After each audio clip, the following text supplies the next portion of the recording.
Di bagian ini kita akan membahas similarity antara binary vector, ya. Vektor itu nama lainnya adalah data. Jadi data biner.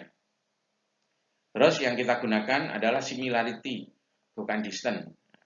Jadi kalau menggunakan metriknya, Anda harus aware ya. Yang dipakai itu similarity apa distance. Karena sifatnya berbeda. Kalau similarity, makin kecil makin mirip. Kalau distance, makin besar makin mirip. Ya. Nah, untuk binary vector itu adalah data yang atribut-atributnya itu terdiri dari bilangan biner 1 0 1 0 1 0 seperti itu ya. Nah, similarity pertama yang kita pelajari adalah simple matching coefficient ya, simple matching coefficient. Jadi kalau antara dua data binary vector atau dua data binary, kita ingin mencari persamaannya atau similarity-nya, kita bisa pakai atau menggunakan simple matching ya, simple matching. Bagaimana simple matching itu? Nah, ini rumusnya ya. Simple matching itu secara singkat untuk yang bagian pembilang di sini, pembilang ialah banyaknya bit-bit yang nilainya sama. Jadi di data pertama dan data kedua sama. Jadi sama-sama 1 1 atau sama-sama 0 0. Itu yang pembilangnya. Untuk penyebutnya, nah ini untuk penyebutnya itu adalah banyaknya atribut. Banyaknya atribut. Nah, jadi tinggal memasukkan saja. Ya. Kemudian yang kedua, Jaccard coefficient. Kalau Jaccard coefficient itu rumusnya banyak yang pembilang di sini. Nah, ini rumusnya. Banyaknya atribut yang nilainya sama-sama 1. Jadi nilainya sama-sama 1.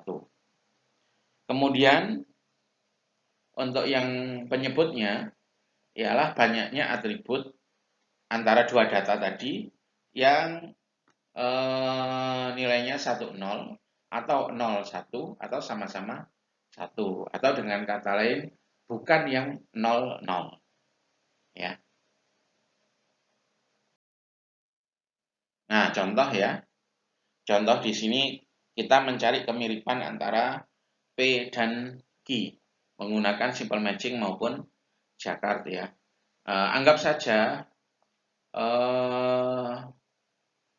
data yang kita gunakan adalah data barang yang dibeli oleh seseorang di hypermarket. Nah, setiap kolom di sini, setiap kolom itu menunjukkan satu jenis barang ya atau produk.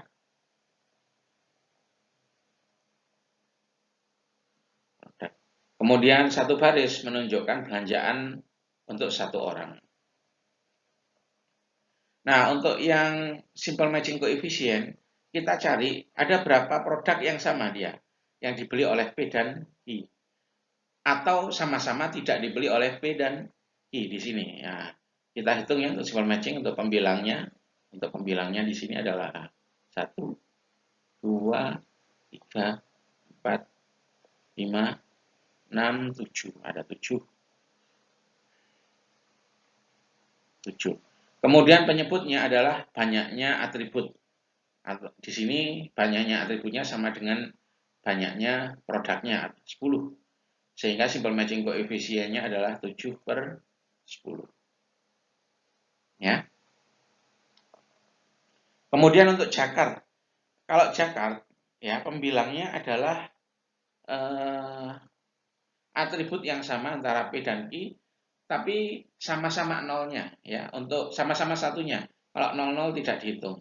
Kita cari atribut mana di antara P dan Q yang sama-sama muncul 1, enggak ada. Jadi pembilangnya 0. Penyebutnya adalah banyaknya atribut yang nilainya 1 0, 0 1 atau 1 1. Kalau 0 0 tidak dihitung. Ya. Oke, untuk yang Jaccard Kalau yang 00 nggak dihitung. Nah, ini nggak dihitung ini.